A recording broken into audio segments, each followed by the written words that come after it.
Kami dari nomor 9 ingin menjelaskan hasil proses kami tentang ancaman dalam pengawasan distribusi. Dan anggota saya sendiri, Tuhan Gibran dan saudara.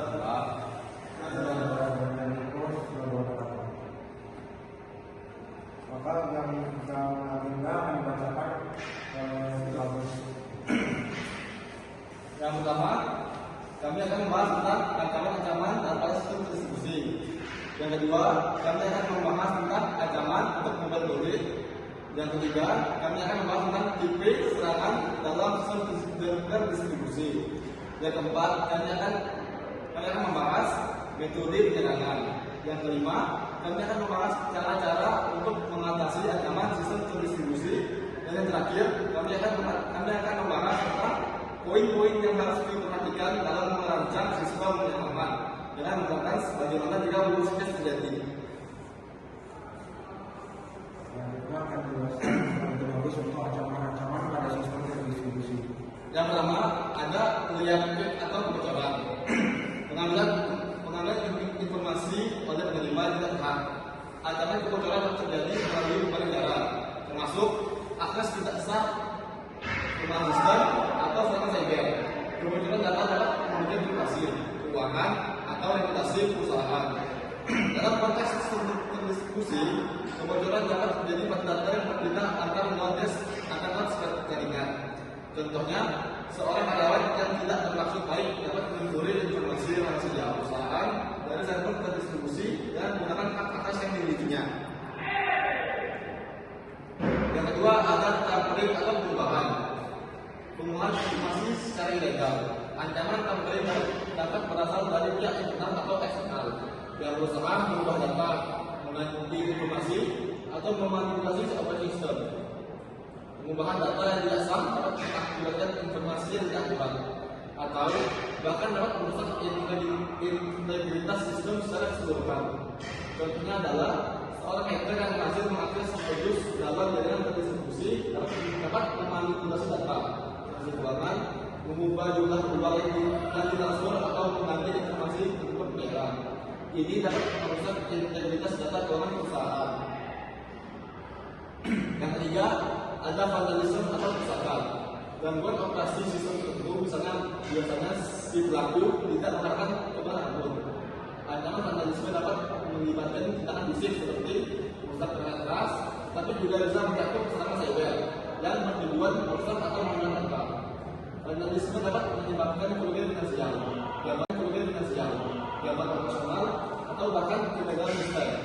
Dalam konteks sistem terdistribusi, merusak satu nodes dapat mempengaruhi kesediaan dan fungsionalitas seluruh jaringan.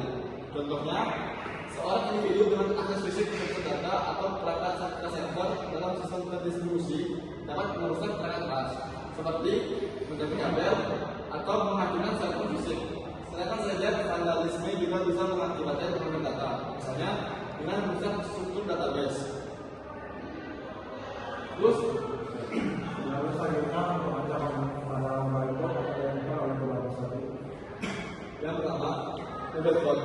Kode yang di-load untuk sebuah proses dari remote server dan dijalankan secara lokal. Contohnya adalah kode Java applet. Yang kedua, ada given security. Setiap hubungan eksekusi Java mobile code diatur oleh security manager. Contoh, applet tidak dimiliki menulis atau membaca file lokal mobile code yang download simpan secara terpisah dari kelas lokal untuk menghindari penyimpanan baik code dicek untuk validasi. Selanjutnya, metodologi kesalahan pada sistem distribusi agar dilakukan oleh beberapa. Yang pertama ada aktif. Sedangkan aktif melibatkan upaya pengenakan untuk mengubah data, merusak sumber daya, atau secara langsung mempengaruhi operasi sistem. Ini dapat mencakup penyimpan, manipulasi, atau pemakaian data. Contohnya adalah injection attack, menyisipkan kode berbahaya ke dalam input atau data yang masuk, seperti serangan SQL injection atau XSS atau cross-site scripting. Yang kedua ada denial of service, DOS attack, menciptakan kondisi di mana sistem menjadi tidak responsif atau tidak dapat diakses oleh pengguna yang sah. Yang kedua ada pasif. Serangan pasif tidak mengubah data setelah berpindah atau merusak sumber daya sistem.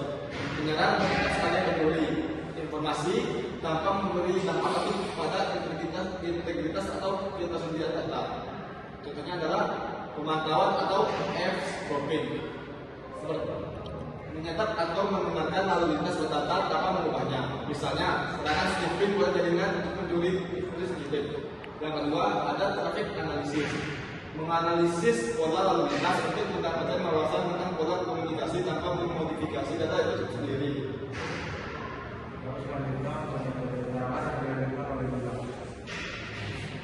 Eavesdropping, mungkin adalah tindak mendengarkan percakapan pribadi orang lain secara rahasia tanpa persetujuannya.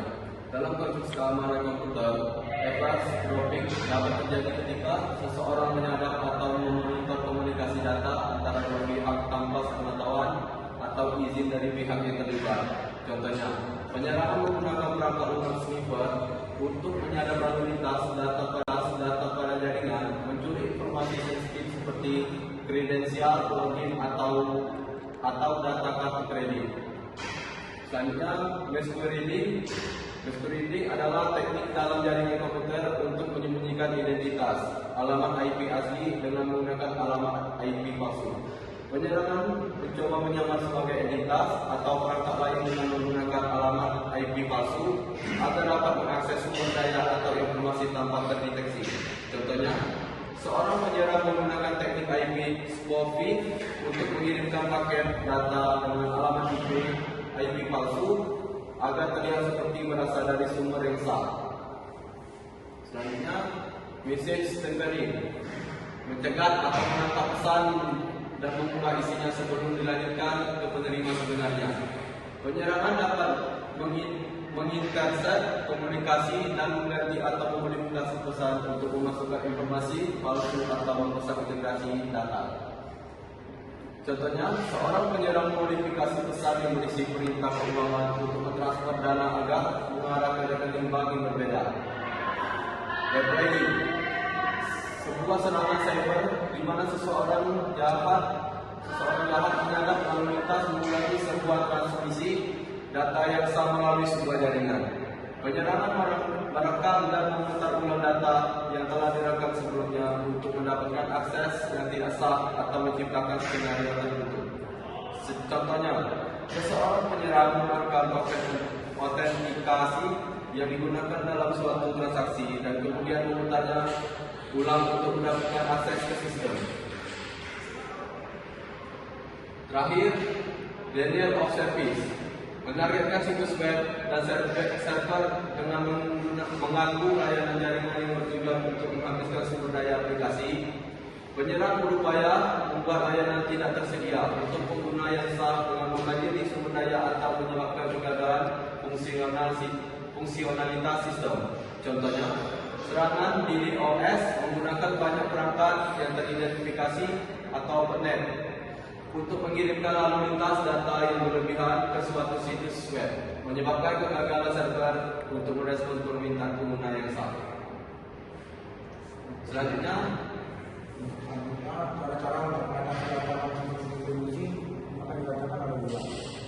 pertama, pemantauan keamanan atau security monitoring.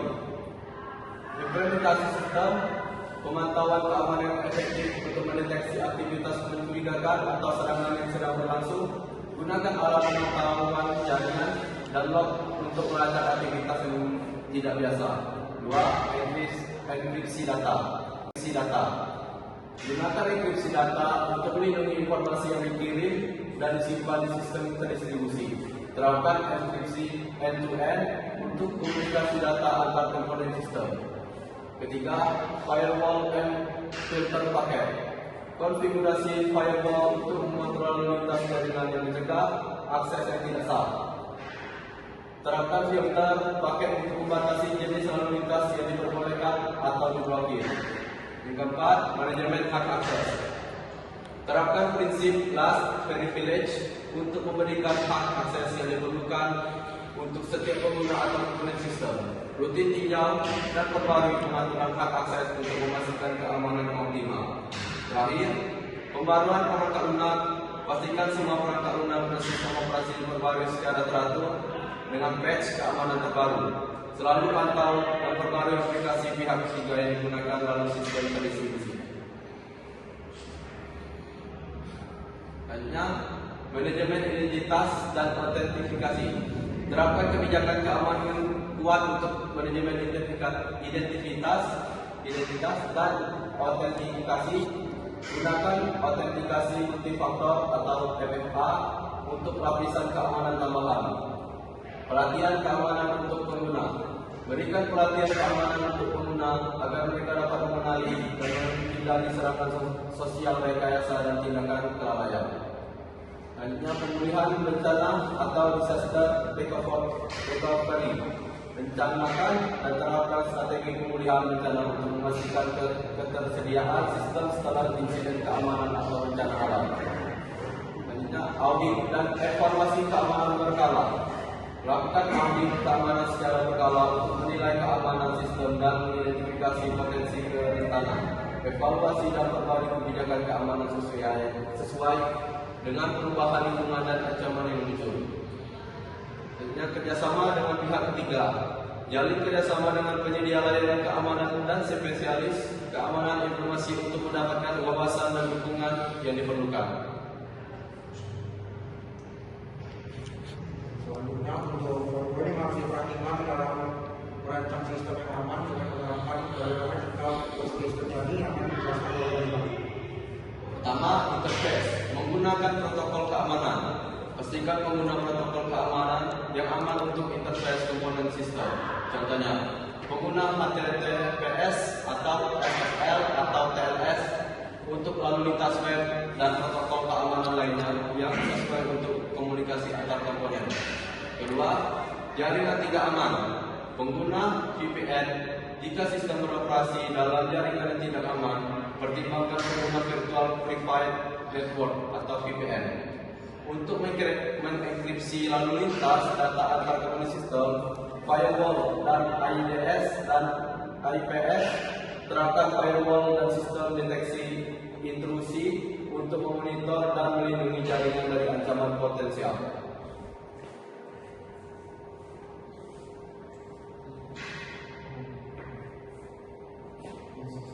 Selanjutnya, membatasi lifetime. Token dan sesi dengan waktu yang terbatas. Batasi masa berlaku token dan sesi untuk mengurangi risiko serangan reklame atau penggunaan yang tidak sah dari kredensial yang dicuri. Rotasi kunci. Lakukan rotasi kunci secara teratur untuk mengurangi risiko jika kunci tertentu dikompromi. Selanjutnya, algoritma penyerangan. Pengguna algoritma keamanan yang kuat. Pastikan algoritma keamanan yang digunakan dalam enkripsi, autentikasi, dan tanda tangan data yang terbaru dan diakui keamanannya. Terus, pembaruan reguler. Tetap terinformasi tentang perkembangan terbaru dalam dunia keamanan dan perbarui algoritma serta metode keamanan sesuai kebutuhan. Selanjutnya, membatasi trust based. Prinsip last privilege. Terapkan prinsip last privilege pada sistem komponen dan pengguna sehingga identitas hanya memiliki hak akses yang diperlukan untuk tugas yang harus dilakukan. Prinsip zero trust. Anggap bahwa tidak ada identitas yang dapat diandalkan sepenuhnya dan memerlukan autentikasi dan otorisasi yang ketat untuk setiap permintaan atau akses. Sekian itulah hasil kelompok kami. Terima kasih.